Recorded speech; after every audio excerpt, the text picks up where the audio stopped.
particularly you did, which oddly enough for someone who's seen as a very English musician, is you sang a lot in Spanish, and you did songs like Sylvia Rodriguez and Tahara. I just ask you how that came about, how you got infused by that, and what the experience of singing in another language is.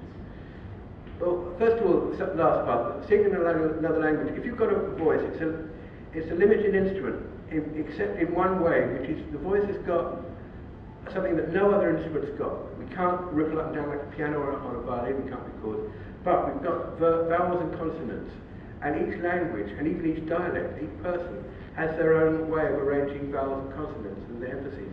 And there's an infinite subtle variety available to us. The voice is the first instrument we hear, presumably from our mother and so on. And we're finely tuned to hearing every nuance and what it might mean, even, everything. And I find that other languages broaden the range of noises you can make, basically, with the voice.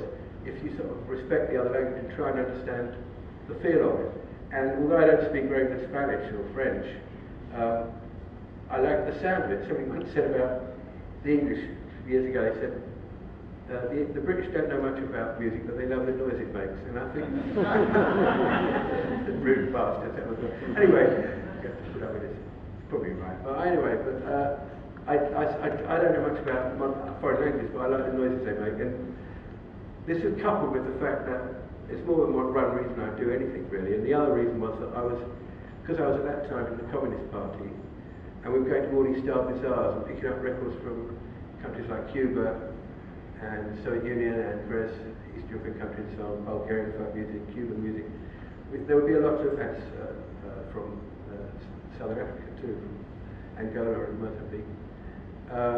Started listening to that stuff, and a lot of the songs that I felt were very interesting were like Pablo Milanés, who was a post-revolutionary songwriter in Cuba, who took tunes like Guantanamero and then wrote songs about Americans get out of Guantanamo Bay, years before anyone here really knew what that meant. And I thought, yeah, I can do that, I looked at that one. And a lot of the most moving revolutionary songs I know are in Spanish. And they don't translate very well into English. They seem kind of too sentimental, really, funny enough, too sort of not sophisticated, But somehow, they are, but when you translate them directly into English, it doesn't work. You realise that the sound of the song is part of the meaning of the song. And the rest of it's just showing off, really. It's better hand up a little bit quicker. One of the themes that came through a lot when we were putting together the compilation,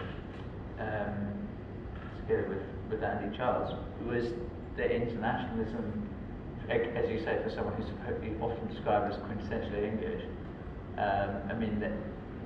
In the line that went through all the different nationalities, but maybe you should say something about even, because it's ongoing, it's not just in the 80s, there's still, you're singing several languages even on that disc. Yeah, well, I think it may be. I'm really puzzled as to why people think